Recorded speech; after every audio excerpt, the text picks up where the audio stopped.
Leitura do Santo Evangelho segundo São Mateus. Naquele tempo disse Jesus a seus discípulos: quando virdes no lugar santo os horrores da desolação, que foi predita pelo profeta Daniel, quem ler entenda. Então os que estiverem na Judeia, fujam para os montes, e os que se achar no terraço, não desça para ir buscar coisa alguma de sua casa, e o que estiver no campo, não volte para tomar a sua túnica.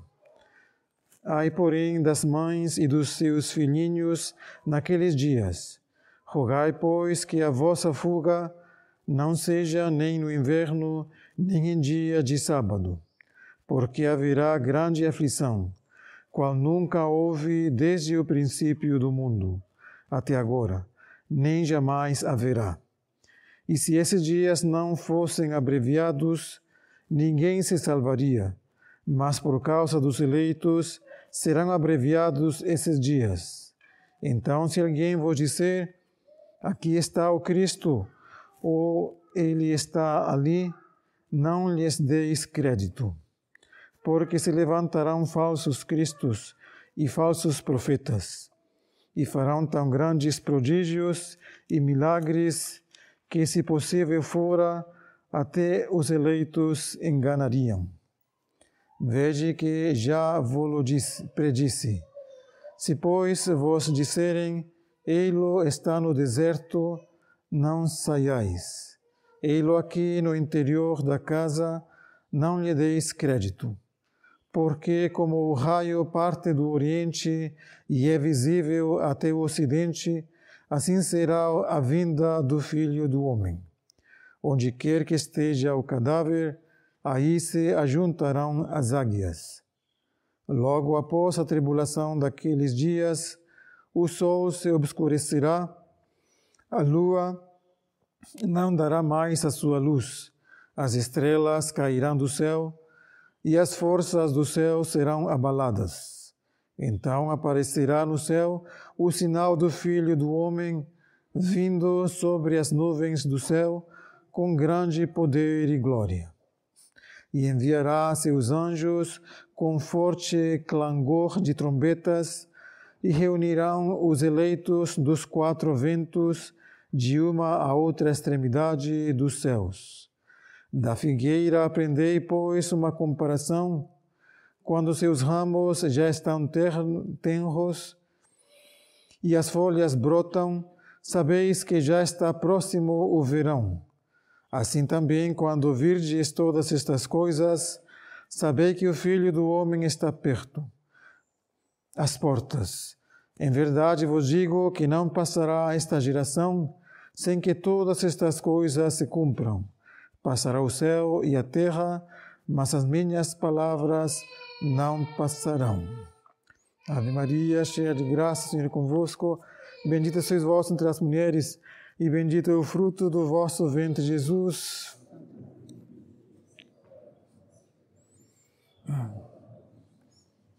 Pai, do Filho e do Espírito Santo, para sentar. Então, estamos no último domingo do ano litúrgico, e por esse motivo a Igreja põe diante de nós esse Evangelho do fim do mundo. Então, o fim do mundo pode ser entendido de duas formas, né? Fim do mundo particular e fim do mundo universal. O particular é aquele no dia de nossa morte, né? Em que o mundo acabará para todos nós, né?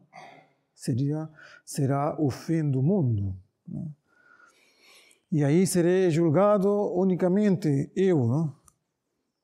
E o meu juiz será Jesus Cristo. Então aí será um julgamento particular. E isso é de fé, não? Logo que nós morremos, que nossa alma se separa de nosso corpo, a morte é isso, não? Ela se apresenta no tribunal de Jesus Cristo, né, para ser julgado, né, receber o prêmio ou o castigo de suas ações. Bem, então, e tem o fim do mundo, que é o fim universal, né, que para todos, bons e maus, serão julgados não só a alma, como no juízo particular, né, é julgada unicamente a alma. Né. No juízo universal, será a alma juntamente com o corpo, alma e corpo.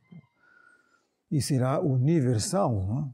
Universal, para ver aí que Deus é Deus, né? E Ele é paciente, né?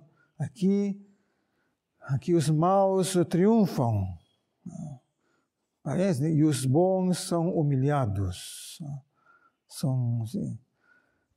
padecem toda sorte de males. E os maus estão sempre triunfando, mas terá seu dia, não? Seu dia, esse dia da vingança, não? Será o dia o último dia, não? Do juízo final, que tanto a alma como o corpo, que foram companheiros nesta vida, inseparáveis, não? Então, é justo, né, pelos decretos de Deus, que o corpo também receba o prêmio, o castigo que teve a alma. Então, bem. Então, esse mundo acabará, não? Acabará, e dizem que acabará pelo fogo, não? Será consumido pelo fogo. Todo será reduzido a cinzas, tudo. Assim diz, não? Um cântico que nós cantamos no Dia dos Defuntos, né? Uma sequência. Dia de ira, não? Dia aquele, não? Em que o mundo será reduzido a cinzas. Não? E, bem, então, quando será? Quando? Só Deus sabe, não? Tem pessoas que se atreveram, não? A dizer tal dia é o fim do mundo, não? E reunir pessoas e tudo, e iam para as montanhas, chegava esse dia e nada, não?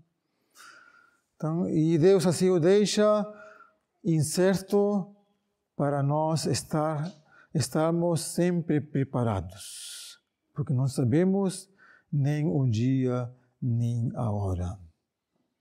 Virá como um ladrão, no momento que menos esperamos. Então, daí a necessidade de estar sempre preparados. E alguns sinais que vão preceder esse fim do mundo, Deus nos o dá, não? Jesus nos o dá. Então, e o catecismo disse que são 3 sinais. Primeiro, a pregação do Evangelho em todo o mundo. Depois, a apostasia universal e a vinda do anticristo. 3 sinais, não? Então, o Evangelho já foi pregado, não? A maior parte do mundo. Então, já foi cumprido, não? A missão da igreja é isso, não? Pregar o Evangelho da verdade. Depois é a apostasia, não? Apostasia é renegar da sua fé, passar-se para outra seita. Então, e isso é o que estamos vivendo hoje, não? Hoje, essa apostasia geral das nações, em primeiro lugar, não? Que não não reconhecem a Jesus como rei.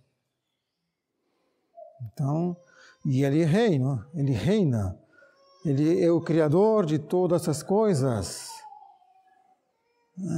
E todas as coisas estão sob seu império. E todas mandam, obedecem a sua voz. Todas as criaturas insensíveis. A água, qual é a finalidade da água? Purificar, lavar. E assim, todas obedecem a sua ordem. Então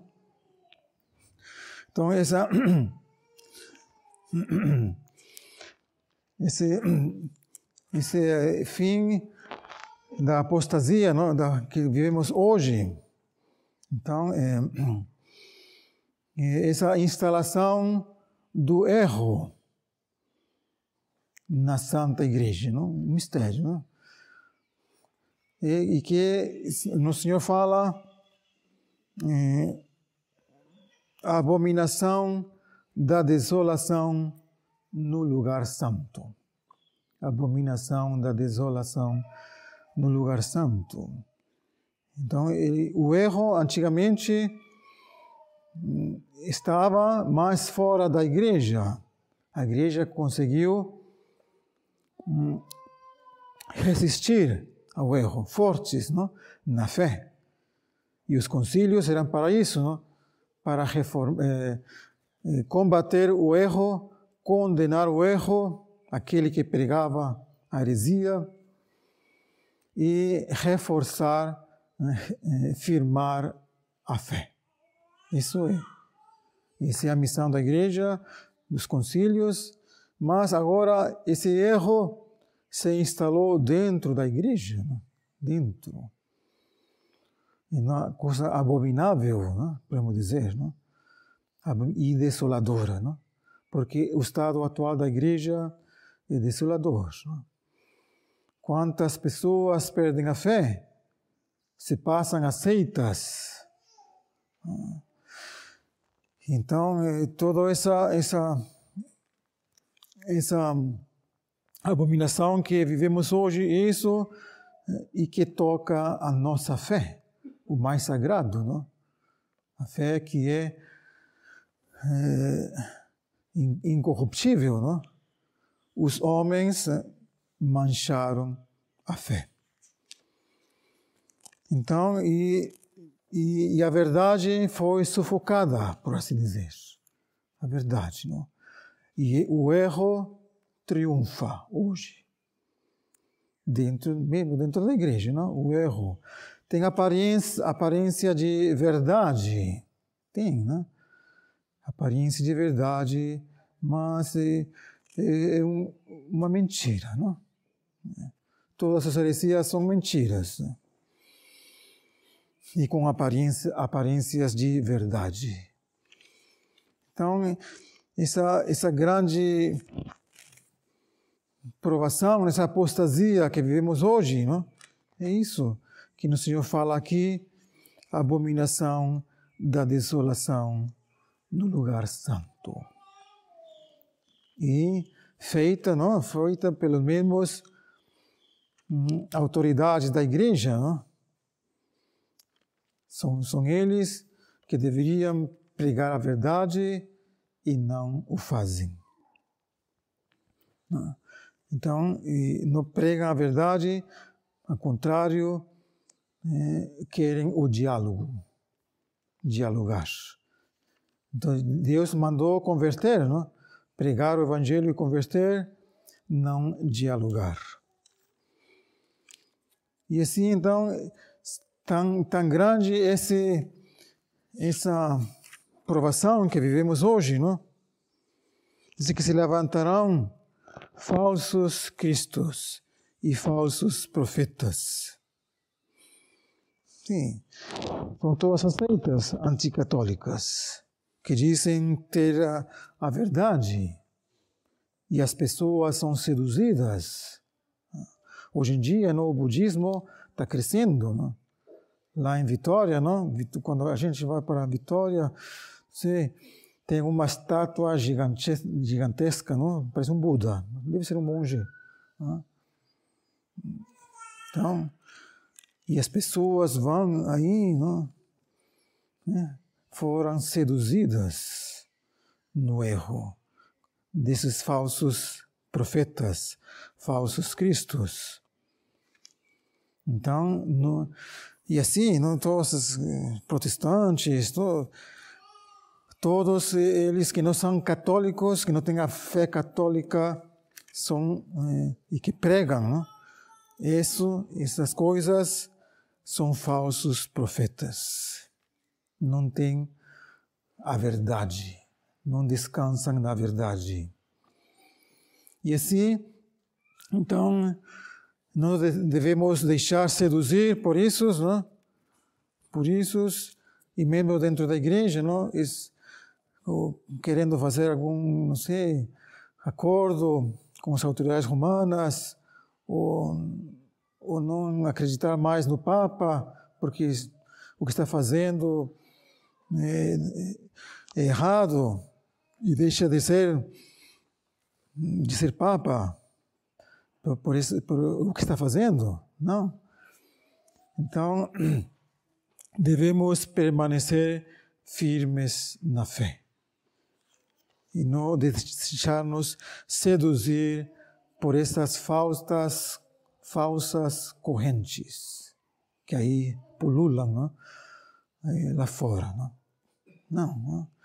Nossa fé é única e não deve ser manchada de nenhuma forma pelo erro. Então, bem, aqui, o Senhor disse aqui, porque haverá grande aflição, qual nunca houve desde o princípio do mundo até agora. Dom Lefebvre falava isso também, não? Isso, o que nós estamos passando hoje é inacreditável, não? A esse ponto, não? Como a igreja, mestra da verdade, chegou a esse ponto. Então, mas não por isso Deus a abandona. Deus continua a sua assistência. Ele que rege a sua igreja. Ele. São os homens da igreja que faltaram com seu dever. Não? Então, e se esses dias não fossem abreviados, ninguém se salvaria. Mas por causa dos eleitos, serão abreviados esses dias. Por causa dos eleitos, dos fiéis, não? Do pequeno rebanho.